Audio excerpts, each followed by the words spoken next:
passamos a examinar agora as disposições finais, né, da Lei 8.213, exatamente aquele artigo 125 que nós terminamos a aula passada. Nenhum benefício ou serviço da Previdência Social pode ser criado, majorado ou estendido sem a correspondente fonte de custeio total.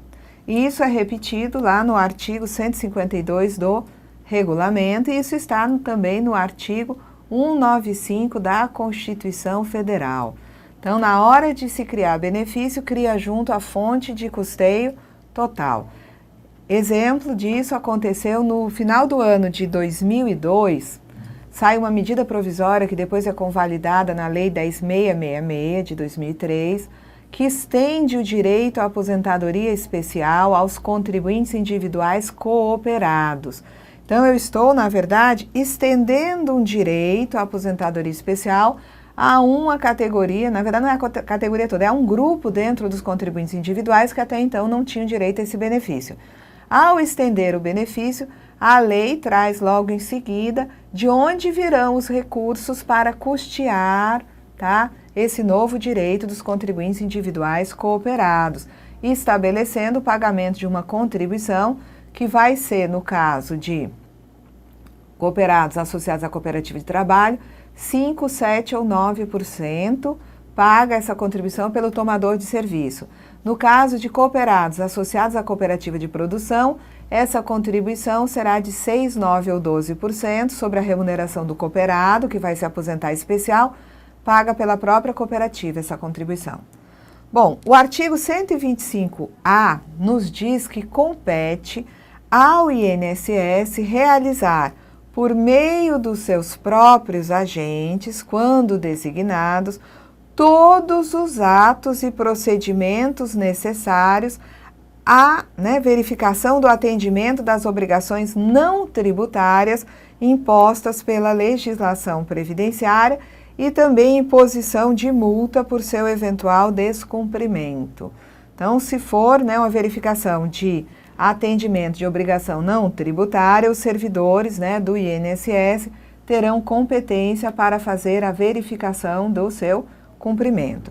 A empresa ela tem que disponibilizar, servidor designado pelo dirigente do INSS, documentos necessários à comprovação de vínculo empregatício, de prestação de serviço, de remuneração relativamente a trabalhador previamente identificado.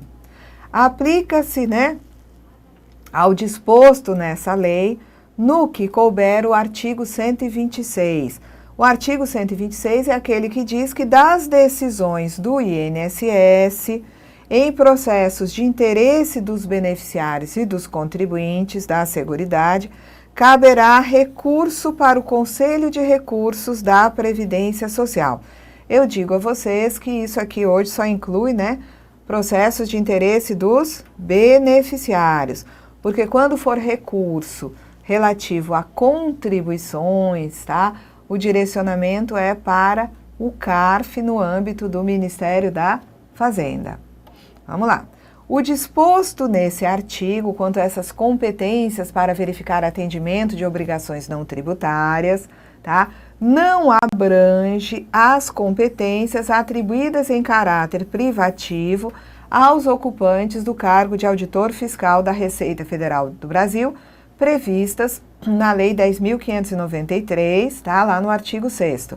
Então, essa lei, eu trouxe aí o artigo para vocês examinarem, dizendo quais são as atribuições dos ocupantes do cargo de auditor fiscal da Receita Federal do Brasil, Então, diz que no exercício da competência da Secretaria da Receita Federal e em caráter privativo, são atribuições dos auditores.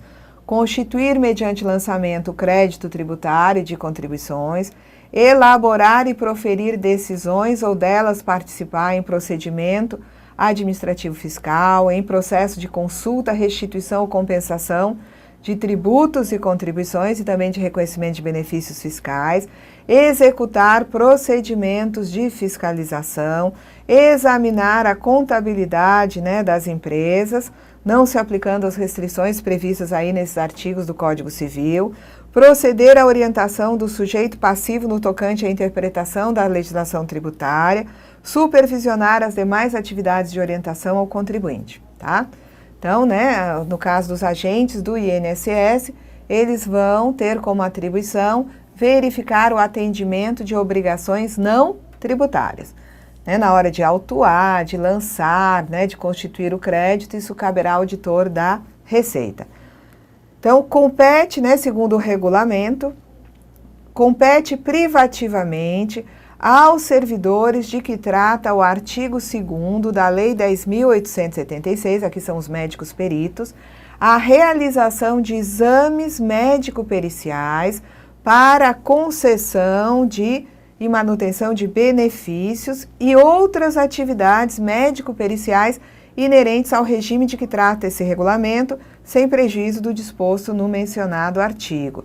Então, a Lei 10.876, de 2 de junho de 2004, cria a carreira de perícia médica da Previdência Social, constituída pelos cargos efetivos de peritos médicos da Previdência. E aí o artigo 2º vai ter a competência privativa, né, desses peritos médicos, tá? No sentido de emitirem, né, parecer conclusivo, né, eles vão exercer as atividades médicos-periciais, né, médico-periciais, vão emitir parecer conclusivo quanto à capacidade laboral para fins previdenciários, vão inspecionar ambientes de trabalho para fins previdenciários, vão caracterizar invalidez para benefícios previdenciários e assistenciais e vão executar demais atividades definidas em regulamento. Então, os servidores, né, do INSS, na condição de médicos peritos, poderão solicitar ao médico assistente do beneficiário que forneça informações sobre antecedentes médicos relativas a este beneficiário, né, na forma a ser disciplinada pelo INSS, para fins do disposto nos artigos que são aí referenciados por conta da concessão de benefícios por incapacidade ou para subsidiar a emissão de laudo médico pericial conclusivo. Tá? O artigo 43, que foi aqui referenciado, trata da questão aí do auxílio-doença, né? Inclusive, o médico vai pedir informações do médico do segurado para ver se aquela doença não é pré-existente, é o que está dizendo aí. Doença ou lesão de que o segurado já era portador ao se filiar ao regime geral, não confere direito à aposentadoria por invalidez, salvo quando a incapacidade sobrevier por motivo de progressão ou agravamento da doença. E o outro artigo que é referenciado, perdão, aqui não é o 43, aqui é o artigo 71, diz que não será devido o auxílio-doença ao segurado que se filiar ao regime geral, já portador de doença ou lesão invocada como causa para a concessão do benefício, salvo se a incapacidade sobrevier por motivo de progressão ou agravamento dessa doença. Então, esse artigo 43, na verdade, né, fala da situação de concessão de aposentadoria por invalidez, onde o médico perito vai, né, consultar o médico do segurado, pedir informações para ver se a doença não é pré-existente. Aqui para aposentadoria por invalidez e aqui no artigo 71 para o auxílio doença. Bom, o artigo 171 diz que quando o segurado ou dependente ele se deslocar por determinação do INSS, tá, ele tem que se deslocar para se submeter a exame médico pericial ou a processo de reabilitação profissional em localidade diversa da de sua residência, o INSS vai custear o seu transporte e vai pagar uma diária, que era de R$ 24,00, mas eu vou já mostrar o valor da diária para vocês. Ou promover sua hospedagem mediante contratação de serviços de hotéis, pensões ou similares. Então, a pessoa tem que sair do município para ir no outro, fazer um exame médico pericial, se submeter à reabilitação, o INSS paga o transporte, paga a diária. É a portaria interministerial número 15 de janeiro de 2013, né, atualizou todo ano, as portarias do Ministério atualizam esse valor. Hoje essa diária paga ao segurado, ao dependente, por conta de deslocamento determinado pelo INSS, para se submeter a exame médico pericial, processo de reabilitação profissional, em localidade diversa da sua residência, de R$ 69,51.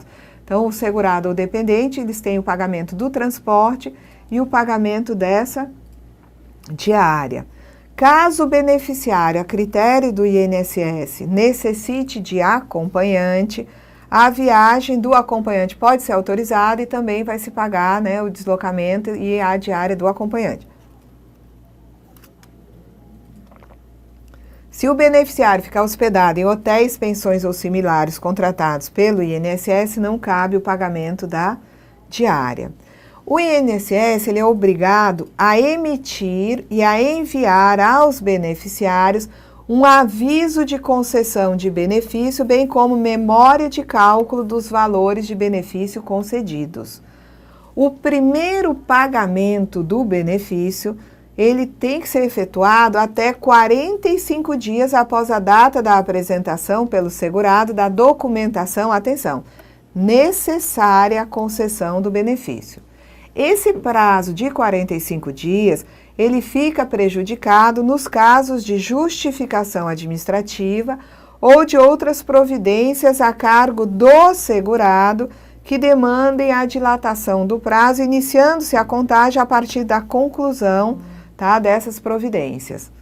Que às vezes faltam documentos que o segurado não incluiu no processo, então não adianta porque não tem toda a documentação necessária à concessão para abrir a contagem dos 45 dias.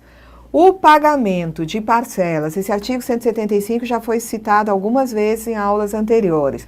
O pagamento de parcelas relativas a benefícios, efetuado o pagamento com atraso, independentemente de ocorrência de mora e de quem deu causa a esse atraso, deve ser corrigido monetariamente desde o momento em que restou devido, pelo mesmo índice utilizado para o reajustamento dos benefícios do regime geral, apurado no período compreendido entre o mês que deveria ter sido pago e o mês do efetivo pagamento.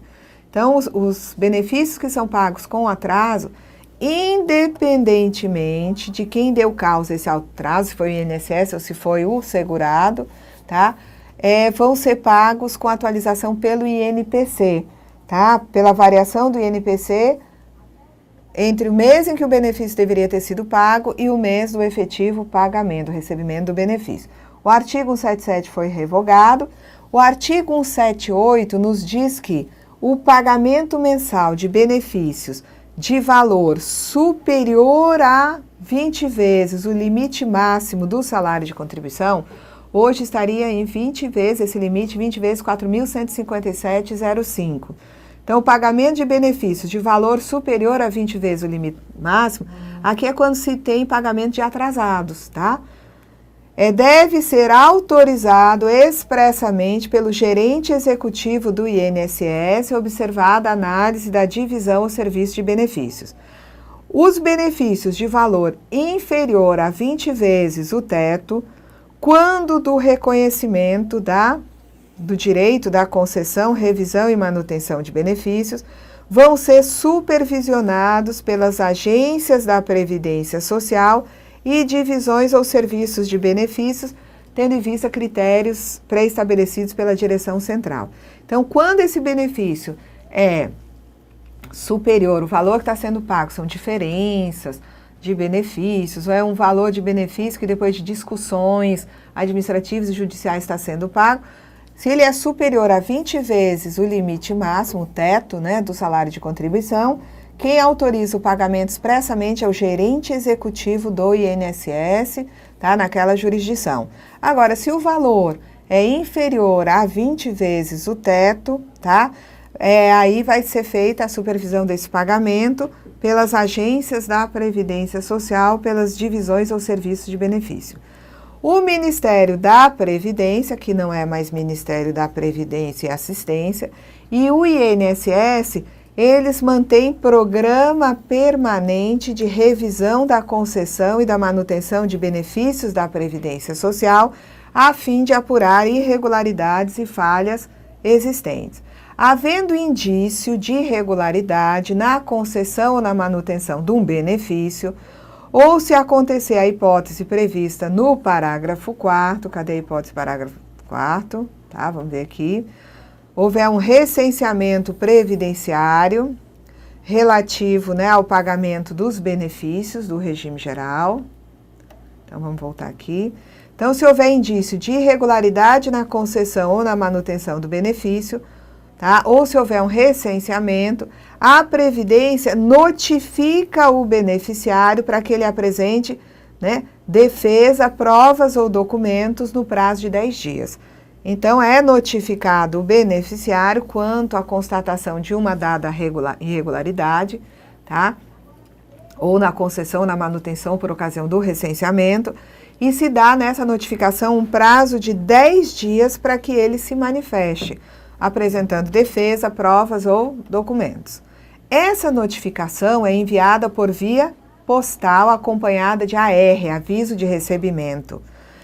E se o segurado não comparece, o segurado ou dependente não comparece, nem apresenta defesa, tá? Passaram-se os 10 dias e ele não comparece ou não apresenta defesa, num primeiro momento vai se suspender o benefício e o beneficiário vai ser notificado da suspensão desse benefício. Nessa notificação, quanto à suspensão do benefício, é dado um prazo, tá? Para que ele, né, compareça no sentido de apresentar uma defesa, apresentar documentos. Então, se o prazo que foi dado nessa notificação de suspensão do benefício ele passa e o segurado não deu resposta, ou caso ele tenha respondido e essa resposta foi considerada insuficiente ou improcedente, tá? A defesa que ele apresentou, o benefício aí sim vai ser cancelado, dando-se conhecimento da decisão ao beneficiário. Então, primeiro, ele é notificado, né, sobre a irregularidade, tem 10 dias para comparecer, não compareceu ou apresentou uma defesa considerada insuficiente ou improcedente, aí vai se cancelar o benefício, dando-se conhecimento dessa decisão quanto ao cancelamento do benefício para esse beneficiário. E aí ele vai poder entrar com recurso depois, tá? Nós já vimos isso aqui, né? Então, foi considerado prazo concedido pela notificação, não houve resposta, ou, né, a resposta foi considerada como insuficiente ou improcedente, o benefício é cancelado, dando-se conhecimento dessa decisão de cancelamento agora. E nós já vimos que o parágrafo 4º prevê recenseamento previdenciário relativo ao pagamento de benefícios do regime geral, tá? É realizado pelo menos uma vez a cada 4 anos. Se esse segurado tiver, nesse momento, tá, algum tipo de irregularidade constatada, tá, ou ele não se recadastrar, enfim, ele pode ter a suspensão do benefício. A Lei 8.212, que é referenciada, tá, aqui, né, nesse artigo 179, artigo 69 e artigo 60, né? A Lei 8.212 diz que o Ministério da Previdência mantém programa permanente de revisão da concessão e da manutenção dos benefícios, a fim de apurar irregularidades e falhas existentes. Tá? O Ministério ele procede no mínimo a cada 5 anos ao recenseamento previdenciário, abrangendo todos os aposentados e pensionistas do regime geral. Só que aqui nós vimos, tá, que no caso do regulamento, ele diz que esse recenseamento é realizado a cada 4 anos e não de 5 em 5 anos. O artigo 60 diz que o pagamento dos benefícios da Seguridade é realizado por meio da rede bancária ou por outras formas definidas pelo Ministério da Previdência. Eu trouxe esses 2 artigos porque eles foram citados aqui no artigo 179. O recenseamento previdenciário, né, relativo ao pagamento de benefícios, de que trata o parágrafo 4º do artigo 69 e o caput do artigo 60 da Lei 8.212, deve ser realizado pelo menos uma vez a cada 4 anos. Então, as pessoas que recebem na rede bancária, tá, elas têm que fazer esse recenseamento para continuar recebendo o benefício. No artigo 179, temos ainda um parágrafo 5º, que nos diz que a coleta e transmissão de dados cadastrais dos titulares dos benefícios, com o objetivo de cumprir o disposto no parágrafo 4º, que trata do recenseamento, é realizado por meio da rede bancária contratada, tá, para pagamento dos benefícios.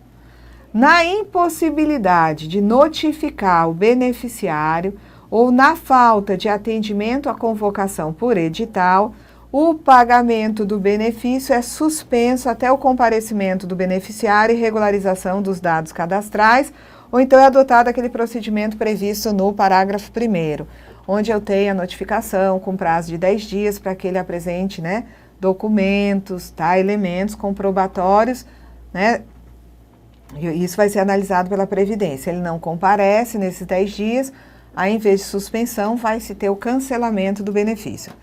Todo e qualquer benefício, tá, concedido pelo INSS, ainda que a conta do Tesouro Nacional, submete-se ao limite máximo, tá, que é aquele teto do regime geral. Qual é a única exceção?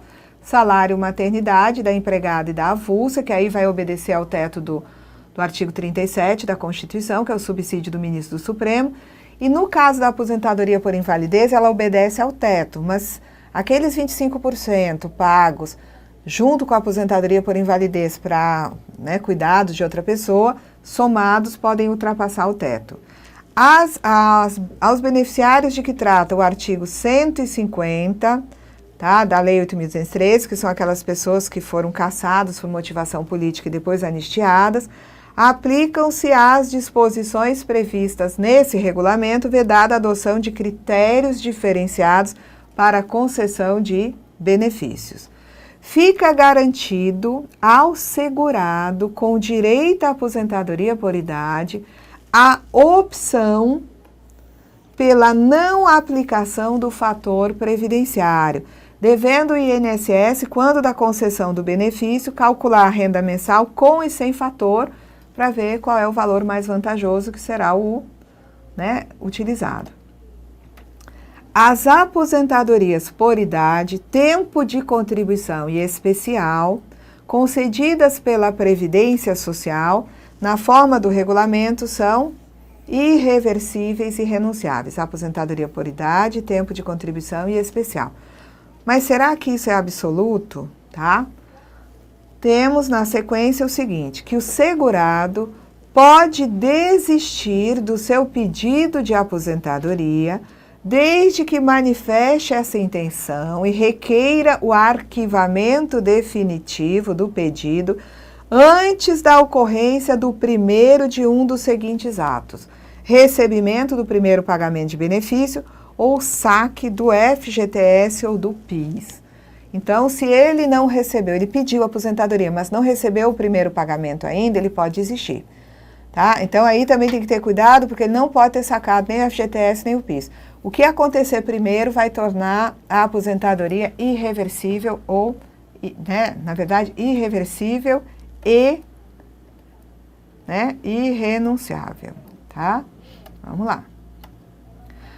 Bom, na hipótese de o inventariante do segurado não tomar a iniciativa do pagamento das contribuições devidas pelo segurado falecido, o INSS deve requerer no inventário o arrolamento de bens por ele deixado o pagamento da dívida. Quer dizer que o segurado morreu, tem uma dívida, essa dívida tem que ser paga? Tem que ser paga, tá? Na hipótese de ter sido feita a partilha da herança sem a liquidação das contribuições devidas pelo segurado falecido, respondem os herdeiros, cada qual em proporção da parte que na herança lhe coube, aplicando-se em relação aos herdeiros dependentes o disposto no artigo 154.1, combinado com o parágrafo 3º do mesmo artigo, que é aquela história do desconto de valores de benefícios, né, recebidos, tá?